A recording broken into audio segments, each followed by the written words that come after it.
하나님께서 우리에게 주시는 말씀은 민수기 29장 12절에서 40절까지 말씀입니다. 찾으셨으면 우리 한 목소리로 읽겠습니다. 시작. 일곱째 달 15째 날에는 너희가 성회로 모일 것이요 아무 일도 하지 말 것이며 이래 동안 여호와 앞에 절기를 지킬 것이라. 너희 번제로 여호와께 향기로운 화제를 드리되 수송아지 13마리와 수양 2마리와 1년 된 수양 14마리를 다 흠없는 것으로 드릴 것이며 그 소재로는 고운 가루에 기름을 섞어서 수송아지 13마리에는 각기 10분의 3이요 수양 2마리에는 각기 10분의 2요 어린 양 14마리에는 각기 10분의 1을 드릴 것이며 상번제와 그 소제와 그 전제 외에 수염소 1마리를 속죄제로 드릴 것이니라. 둘째 날에는 수송아지 12마리와 수양 2마리와 1년 되고 흠없는 수양 14마리를 드릴 것이며 그 소제와 전제는 수송아지와 수양과 어린 양의 수요를 따라서 규례대로 할 것이며 상번제와 그 소제와 그 전제 외에 수염소 1마리를 속죄제로 드릴 것이니라.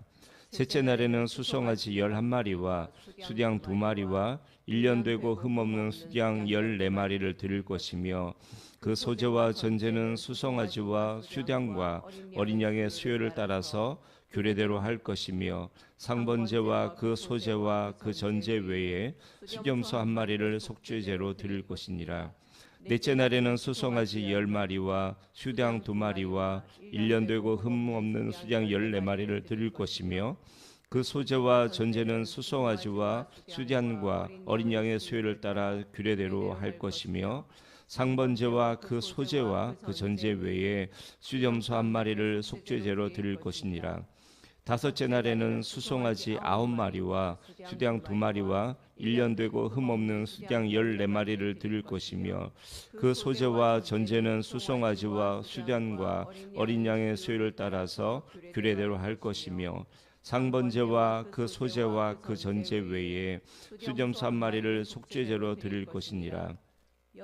날에는 수송아지 8마리와 수양 2마리와 1년 되고 흠없는 수양 14마리를 드릴 것이며 그 소제와 전제는 수송아지와 수양과 어린 양의 수요를 따라서 규례대로 할 것이며 상번제와 그 소제와 그 전제 외에 수염소 1마리를 속죄제로 드릴 것이니라. 일곱째 달에는 수송아지 7마리와 수양 2마리와 1년 되고 흠없는 수양 14마리를 드릴 것이며 그 소제와 전제는 수송아지와 수양과 어린 양의 수요를 따라 규례대로 할 것이며 상번제와 그 소제와 그 전제 외에 수염소 1마리를 속죄제로 드릴 것이니라.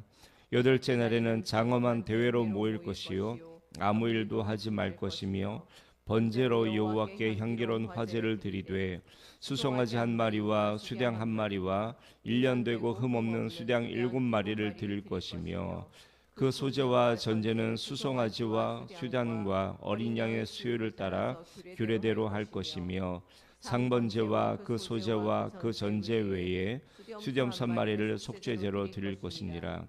너희가 이 절기를 당하거든 여호와께 이같이 드릴지니 이는 너희의 소원제나 낙헌제로 드리는 번제, 소제, 전제, 화목제 외에 드릴 것이니라. 모세가 여호와께서 모세에게 명령하신 모든 일을 이스라엘 자손에게 말하니라. 아멘. 어제는 나팔절과 속죄일에 대해서 하나님께서 말씀하셨는데요.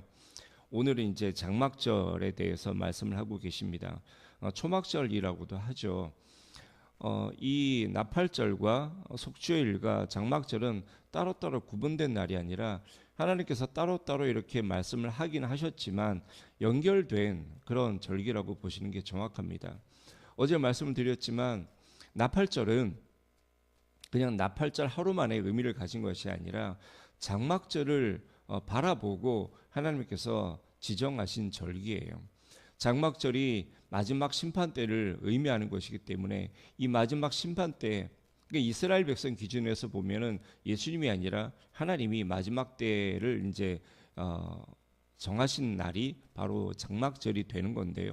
이 장막절을 위해서 속죄일에 회개를 하도록 그렇게 하나님께서 정해 놓으셨다라고 이스라엘 백성들은 믿습니다. 그렇기 때문에 이 나팔절에, 그러니까 장막절 보름 전이죠. 이 나팔절에 나팔을 불고 그날부터 해서 속죄일을 위한 준비를 하는 거죠. 속죄를 하는 거예요. 그렇게 해서 또 속죄를 하면서 5일을 지내고 난 후에 장막절 마지막 심판 때가 오는 거죠. 유대역으로는 이날이 새해 시작하는 첫날이 되기도 하기 때문에 뭐 그렇게 나팔절이 중요한 의미를 가지긴 합니다만, 그것 말고도 이 나팔절이 중요한 의미를 가지는 것은 이 속죄일에 속죄를 해야지만이 이 장막절의 마지막 심판 때 하나님께서 이 땅을 마지막으로 이제 심판을 하실 그때에 심판을 당하는 것이 아니라 구원을 이룰 수 있다고 믿기 때문에 이 나팔절이 그 무엇보다도 중요한 날이 되는 겁니다. 그렇게 이어서 이제 오늘 하나님께서는 장막절에 대해서 말씀을 하고 계시는데요. 이 초막절은 이스라엘 백성이 광야를 통과할 때 주로 사용했던 그 집을 이제 매개체로 삼아서 하나님께서 만드신 절기입니다. 우리가 일반적으로는 텐트를 사용했다라고 생각을 합니다만, 텐트 말고도 대부분의 이스라엘 사람들은 텐트 정도를 가질 그만한 재력이 없었기 때문에 대부분은 주변에 있는 나뭇가지나 잎을 엮어서 그렇게 초막을 지어서 거기에서 생활을 했다고 하거든요. 근데 그 광야에 무슨 나무가 풍성하게 있겠습니까? 그죠? 그냥 하늘이 보이는 얼기설기 엮어서 그렇게 그냥 주거 공간으로 구별만 되도록 그렇게 했던 것 뿐인데, 그런 초막을 지어서 생활하도록 하셨던 거죠. 근데 여러분, 제가 어제 말씀드렸던 것처럼 이 초막절은 1년 중에서 가장 한가한 날입니다. 그리고 가장 풍성한 날이에요. 모든 수확이 다 끝났기 때문에 그런 거죠. 그런데 이 기쁜 날, 하나님께서 굳이 이스라엘 백성에게 초막에서 지내라고 말씀하신 이유가 있는데요. 그날은 첫 번째는 광야에서 지냈던 날들을 기억을 하라고 하나님께서 초막절을 만들어 주신 거예요. 왜냐하면 지금 이 땅에서의 삶이 굉장히 풍요로운 삶이지만 실제로는 광야에서의 삶이라는 것을 기억하라는 말씀이신 거죠. 가장 풍요롭고 가장 한가하고, 그래서 육체의 욕망에 지배되기 가장 쉬운 그런 때에 누리고 즐기는 거기에 집중하지 말고 우리의 정체성이 무엇인지 거기에 한번 집중해서 그 내 정체성을 한번 되새기라는 그런 말씀인 겁니다. 우리의 정체성은 무엇입니까? 나그네요, 거류민이지 않습니까? 지금 이 땅이 아무리 좋다고 해도요, 아무리 풍요롭다고 해도요, 이 세상에 내 모든 필요를 다 채워주고 날 만족시켜 줄 수 있을 것 같아도요, 우리는 언젠가 하나님께서 부르시면 미련 없이 모든 것을 내려놓고 하나님 앞에 서야만 하는 그런 존재들입니다. 그런 우리가 하나님 앞에 설 것을 생각하지 않고, 우리가 어디에 소속이 되어 있는지를 생각하지 않고 그저 이 땅에 미련을 두고 이 땅만 바라보고 살면 안 된다라는 것이죠. 우리가 이 땅에 속한 자가 아니라 저 하늘에 속한 자라는 사실을 반드시 기억하라는 말씀이 초막절을 허락하신 것입니다. 그리고 또 하나, 우리의 정체성은 성도죠. 그러니까 지금 누리고 있는 이 풍요로움을 누가 주신 건지, 우리가 정말 섬겨야 하는 것이 누구인지를 분명하게 알아야 한다라는 말씀인 겁니다. 광야에서 만나와 메추라기를 먹이시고 반석에서 물을 내시고 옷이 낡아지지도 않고 신이 헤어지지도 않게 하시고 또 낮에는 구름 기둥으로 밤에는 불 기둥으로 인도하신 분이 누구시며, 그 광야에서 정처 없이 떠들던 그들에게, 애굽에서 종되었던 그들에게 가나안을 주신 분이 누구시며, 그들의 손으로 쌓지도 않은 성을 주시고 짓지도 않은 집을 주시고 경작하지도 않은 것을 수확하게 하시고 심지도 않은 열매를 거두게 하신 이가 누구이신지를 한번 생각해 보라는 말씀이신 것입니다. 우리가 이 땅에서 살아가고는 있지만, 그래서 이 땅이 주는 것이 우리를 너무 만족하게 해서 그것을 추구하게 되고 그것을 따르게 되지만, 정말 우리가 추구해야 하며 정말 우리가 따라야 하는 분은 누구신지를 생각을 하라는 말씀인 겁니다.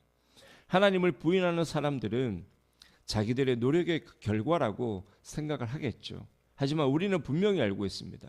그 모든 것이 하나님의 은혜라는 것을 말이죠.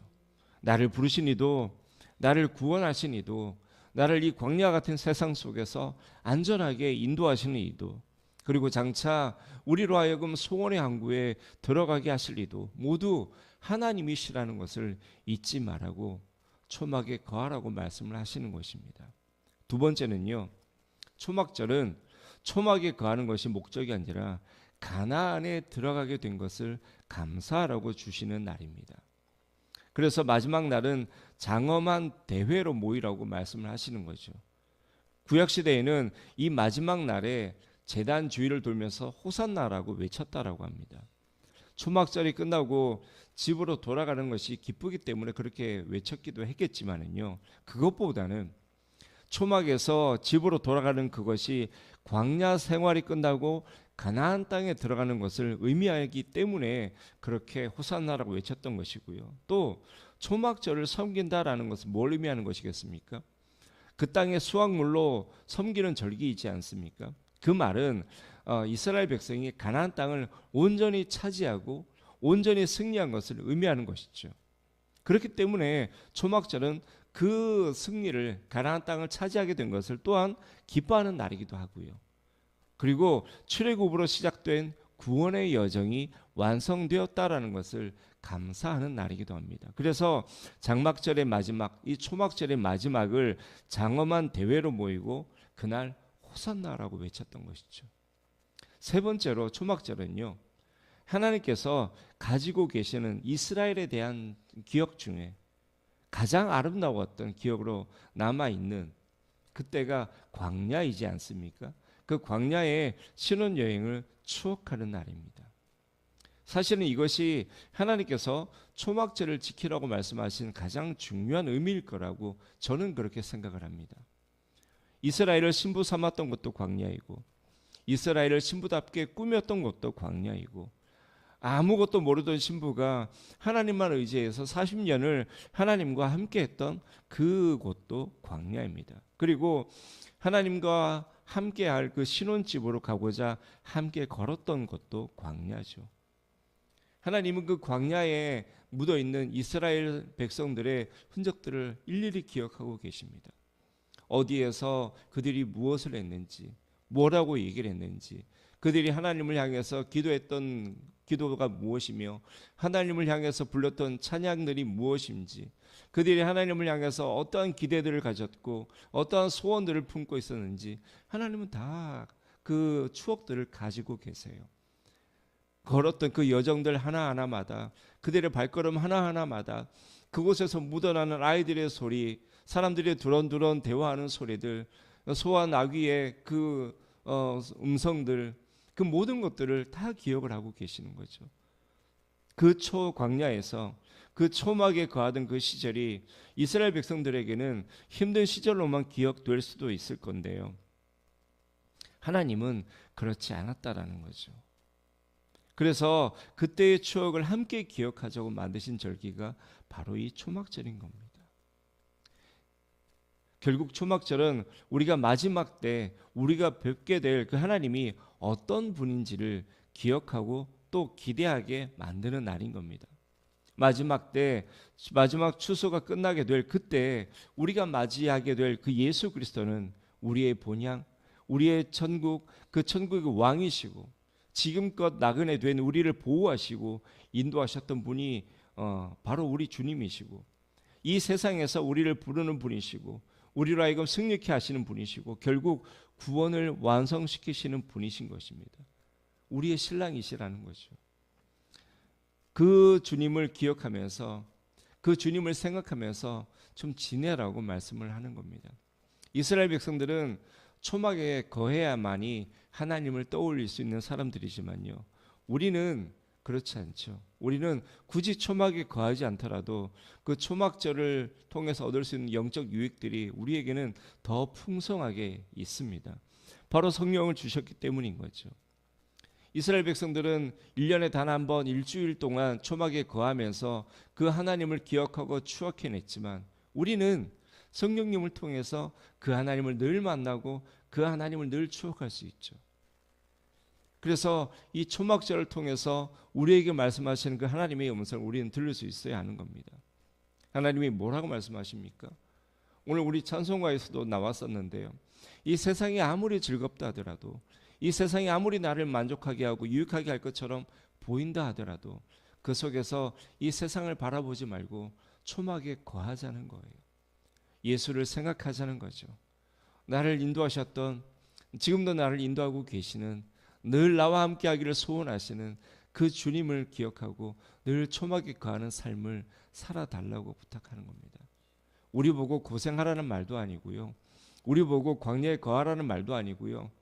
그 주님, 이 광야 같은 세상 속에서 나 혼자 고아처럼 내버려 두지 않으시고 나와 동행하시는 그 주님, 나를 인도하시는 그 주님, 나를 사랑하셔서 생명까지도 아낌없이 내어주셨던 그 주님, 그 주님과 함께 하라는 하나님의 소원을 말씀하시는 날이 바로 초막절인 거예요. 그러니 여러분 어떻습니까? 우리의 하루하루는요, 광야에서의 삶이 아니라 초막에서의 삶이 되어야 하는 겁니다. 그래서 우리의 삶이 광야에서의 여정이라고 말씀을 하시는 거죠. 초막에서 살아야 하기 때문에, 하나님과 동행하는 삶을 살아야 하기 때문에 그 초막절을 지내시는 저와 여러분이 되시기를 주님의 이름으로 소원합니다. 여러분, 어제 말씀드렸지만요, 우리가 지금 살아가는 이 시대는요, 나팔을 불어야 하는 나팔절을 살아가고 있는 시대입니다. 주님께서 수가성에서 제자들에게 말씀하지 않았습니까? 이미 추수할 때가 되었다고, 밭이 희게 되어져 거둘 때가 되었다고 주님이 마지막 추수 때라고 선언하지 않았습니까? 그렇기 때문에 우리는 나팔절을 살고 있습니다. 이미 나팔을 불어야 하는 때를 살고 있는 겁니다. 이제 주님께서 말씀하시는 초막절 마지막 심판 때가 올 것입니다. 오늘 오지 않으시면 내일 오실 거고, 내일 오지 않으시면 모레 오실 건데, 오늘 오시지 않는다라고 해서 그저 세상을 추구하고 세상만 따라가 사는 삶을 살아서는 되는 것이 아니고요. 오늘을 살더라도, 오늘 주님이 오시지 않더라도 오늘 우리는 나팔절을 살아야 하고, 또한 주님과 동행하는 초막절을 살아야 하는 것입니다.